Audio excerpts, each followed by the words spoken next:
Welcome back to Did She Say That, a Breitbart Podcast on Podcast One. I am your host, Sonnie Johnson, and you know exactly what time it is for me to bring in the man himself, Mr. JaVonni Brustow from popglitz.com. What's up, JaVonni? Hi, glad to be back. So, what's up with Too Broke to Vote? Well, Nick Cannon, of all people, he's known as the hardest working man in the industry. He is the youngest chairman of a network. So I think of all people, he should not be talking about being broke at all. If he ever was, then he worked his way up out of it. And that's it. That's why I say to people, get on your Wale. Wale got, if people didn't catch the reference, Wale got a line where he says, when I was on my way up, why you ain't see the stairs? And that's all I want to reiterate is everybody look at the stairs. People like Nick Cannon show us the stairs. Don't let them get away with telling us there's no way to get there when they got there themselves. All right, so let's go into this week's discussions. What you got for me? Let's go. I'm hyped, ready to go. All right. Remember when Donald Trump tried to hold that rally in Chicago, something no other Republican would attempt to do? Go ahead.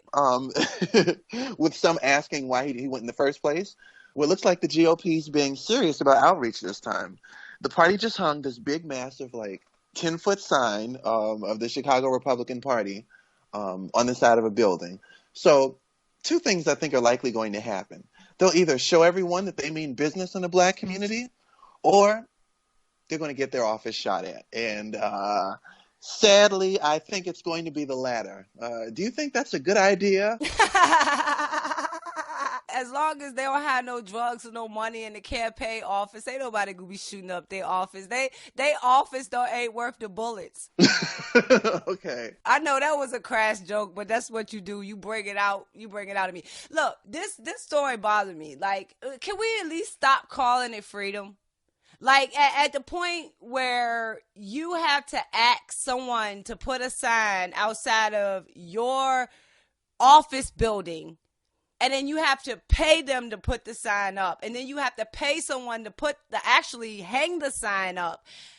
This is like a $500 charge just to meet. This is not freedom. So look, usually I talk to conservatives, but conservatives know exactly what overregulation means. So I wanted to talk to black people for a second. I want to give you an example of government overregulation. The best example, the funniest one at least, that I could come up with was Making the Band with Puffy. Okay, so here's the deal. Puffy's the government. And Puffy says, okay, at the end of this, I may give you a record deal, but you got to jump through all of these hoops to get it. You got to do this, you got to do that. And at the end, walk to Brooklyn and get me a cheesecake. And oh, yes, that was epic. You remember all of them was fighting it. All of them was fighting it every episode. Like, fuck this nigga. I ain't walking to give him no damn cheese. Like, all of them was on their boss shit. All of them wanted to be bosses and saying no. But every single one of their ass walked to Brooklyn and got that damn cheesecake. Because you have no choice when government tells you to walk to get the damn cheesecake. That's an amazing analysis. Okay, so freedom says, no, bitch, I'm not going to go get it, and I'll go and I'll get this contract another way. Fuck you, Puffy. That's what freedom looks like.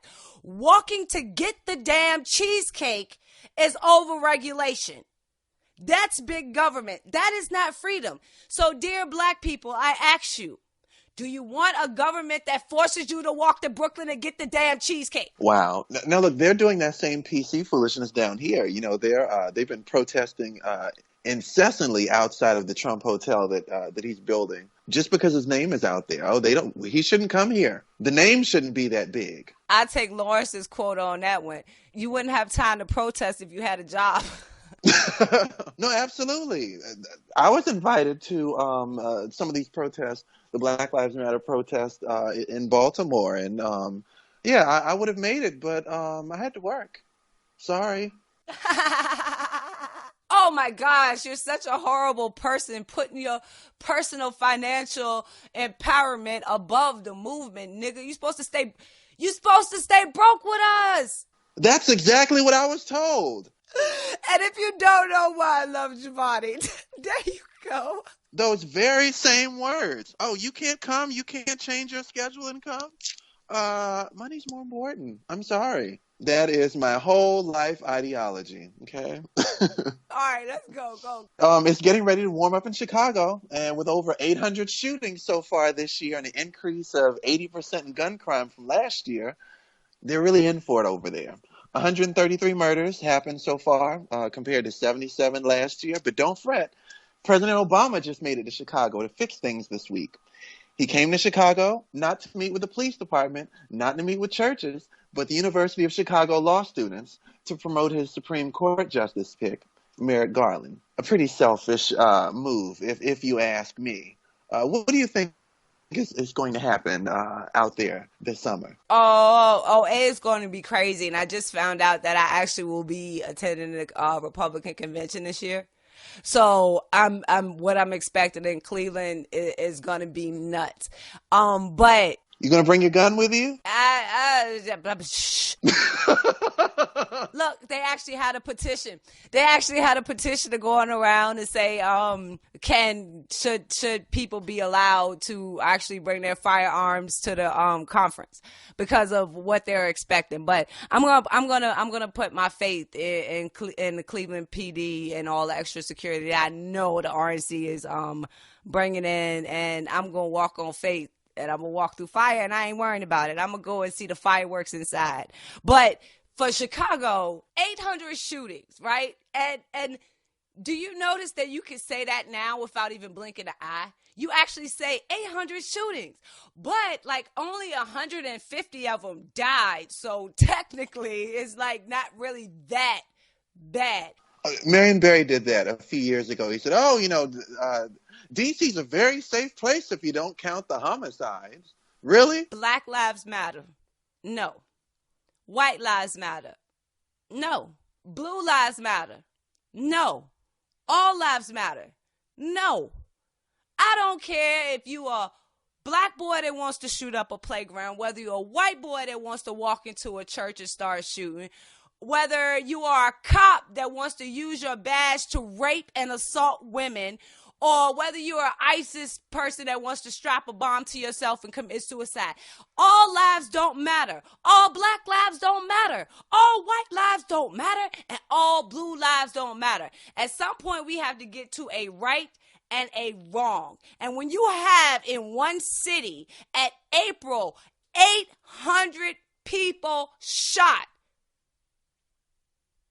if something is wrong. So rather than shouting your little hashtags, can we look at what is wrong? And I know we're going to talk about Clinton. Before we get there, what is missing in Chicago? What is missing in Detroit? What is missing in St. Louis? What is missing in these areas that this kind of violence can pop up? And for some reason, we never think about what's missing. We always talk about sentencing laws, this, that, and the other. But what's missing is capitalism. And if I could take one thing out of the Nick Cannon spoken word earlier, is the one thing that can stop a bullet is a job. But it's not just a job. It's inspiring these people that they can have a career. You know what I'm saying? Like, I'm not telling you to go and get a job at McDonald's.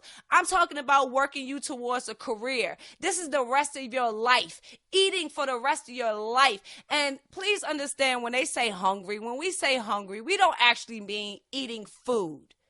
And I had someone ask me this. It does not mean to literally eat food. It means to have financial stability. It means to understand that your rent is going to be paid. It means to understand that your food is going to be taken care of. That is what we mean when we say that we are hungry.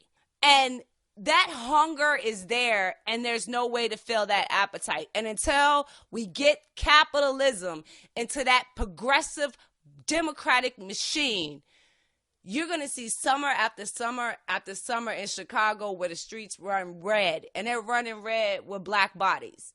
I'm getting numb when I can read 800 deaths and shrug my shoulders. Is something wrong with that? I mean, I believe the figure for D.C., I think that a high number would have been 200 in the entire year. And you just shrug it off. You just, it's the murder, it's Chirac, it's the murder capital, and we just shrug. And I am one of those people that talk about black on black crime incessantly. You know what I'm saying? Like, But I'm not the type to just be like, those are thugs and criminals. No, these are black men that want capitalism. And notice that you said about you were promoting having a career. About 5 years ago, I think it was election season, about a year before the 2012 race, and what were the council members doing on social media? They were on Twitter, doing ribbon cuttings at 7-Eleven and Rite Aid, saying they're bringing jobs to the community. Well, I believe that a study just showed that to live comfortably in Washington, D.C., you need to make about $115,000, something like that. And they were going on and on about jobs at Rite Aid and CVS. So I said, "Is this a joke? Please explain to me this type of logic, and you're going to get these people to do better for themselves with minimum wage jobs." And then if that doesn't work, then they just promoted. The mayor wants to pay people to give stipends to not commit crime at the at-risk community. Where's my stipend? Okay, I am in the house working at home, minding my business. I have conservatives be like, okay, we want to do something in the black community, right? So I want to go and give away free X, Y, or Z. And every time one of them tells me that, I laugh in their face. I'm like, you go and you give them free shit. They're going to take the shit and they're still not going to like you. Like, when will you get it through your head that it's not just about free shit? Oh, yeah, they'll take it, but that doesn't mean they'll like you. You will get more response from them going to them and saying, no, you got to pay to get in, because that makes them feel important. That makes them feel like they've bought into something. They've invested into something. And you'll get a response about people who actually care, not just the people that show up for the free shit. Well, the public school system tried giving out free iPads. I think that lasted for, was it a year or something? I think kids were stealing them. They were all mysteriously getting lost. And what is the proficiency rate now? It's about 80% in math for 8th graders, 79 in English, and only 2% advanced. This is what I find funny when they get a math statistics, right? And they be like, they're failing in math and they're failing miserably and this and that, right? I always laugh and be like, go tell him to count his money. Go tell him to multiply from a 16th to an ounce. Like, go and give him some basic problems and economic issues that affect his money and watch him do math. Like, you know what I'm saying? You want to talk to him about apples falling from a tree. He want to talk about the zeros in the bank account. If you want to get him interested in math, then talk to him about his money. And you will see a whole different side of him. But they refuse to do it because they do not want black men to get out of that crux. They do not want black men to actually feel empowered and to go out there and want to take over the world. And then they have to have these statistics. Like, so we're going into the teachers union. So tell them about the teachers union, because I'll swing this conversation into that one. For April Fool's Day this year, the Chicago Teachers Union woke up and said, we're going to be good teachers today. And we're going to actually do our jobs. Psych. Out of about 27,000 union members, 247 of them came to work because the rest were protesting for money. And to put this in perspective, as I said, about 80% of them can read and do math as of 2012. But with only 2% being advanced. That is a hell of a success rate to be walking off the job and asking for a raise. Yeah, because the political machine isn't paying the teachers properly. And it doesn't matter if the kids are educated. The kids would be educated if you paid the teachers more money. I don't understand how that works. I don't even understand how they're allowed to make that argument and have that argument stand. Like, if you pay, and this is one of the things from last week's podcast about, like, the teachers getting paid less than other people are. You decide to go into the profession of teaching. You understand that it is a community-based, you know what I'm saying, occupation. And so basically you're volunteering your time, effort, and energy to help the next generation come up. So in order to keep them, they gave them all of the union backing they gave them, all the union. You can't get fired. You can actually sleep with your student, and they'll put you in a blue room where you get paid. You just show up and do nothing and keep getting your money for months and months and months on end. Basically, there's no way to fire you. Some instances, these teachers are given tenure, so they cannot be fired. If you have last in, first out. So even if you're the best teacher in the district, if you were the last teacher hired, you will be fired before the teachers that fail to teach the kids. They refuse to have any kind of testing standard that holds them accountable for the kids actually learning. Now, all of that being said, do you want to know why I don't fear this problem? Because charter schools have proof. No matter how much they've tried to fight, no matter how much they've tried to deny it, there have been enough charter schools that have succeeded with overwhelming statistical anomalies. I was reading the one about the school up in New York where I think since 2010 or 2011, 100% of their graduates are going to college for like 5 years straight. And that's where we have now that we didn't have before. When they had that headlock on education, it was impossible for the charter schools to provide proof that it was possible. And now from New Orleans to New York, and I think they even have a good one in Chicago, they are being given proof that young black kids can learn if just as efficiently and just as effectively as white kids in any area, given a proper school and the proper teachers and a proper structure to get them there. And that's why I'm not scared of it. Like, I see the teachers union and I see them fighting for it. I see them fighting for it and I see them losing because now you can't stop parents from getting the information that gets them to charter schools. You can't stop parents from getting it. And like one time they had that chokehold on everything and they don't have it anymore. And more charter schools are popping up, and the ones that pop up and don't do good, they fail, they go out of business, they lose funding. The top ones are succeeding and are succeeding beautifully. And one day the union is going to have to answer to proof that charter schools are better. It's competition. I mean, it's the American way. You know it, because we slay. Oh, yes, we slay. And we improve with competition.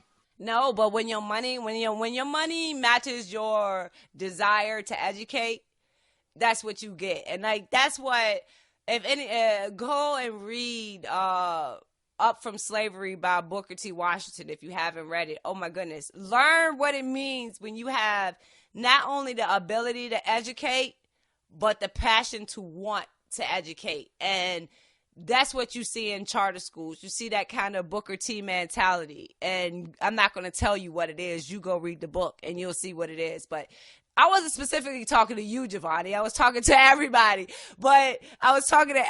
But you go and read it, and then you see what it's like when you have the ability to teach, but you also have the passion to want to teach. And that's kind of what we need. We need a whole generation of Booker T. Washington type teachers to start this charter school movement. All right. Well, thank you for coming through, JaVonni. It's always fun. A pleasure as always. I was going to say we could pick a topic for next week, but then something else is going to happen and jump up. So we'll see. Surprises. It's time for another Sonnyism. Used to violence, I'm worried in silence. Here once again is Sonnie Johnson. Please make sure you subscribe. And of course, you can find me on all the social media under Sonnie Johnson, Facebook, Twitter. Those are where I'm at the most. And I don't do Instagram because I know I'm cute, but you need to be listening to what I'm saying instead of looking at my face. Okay, so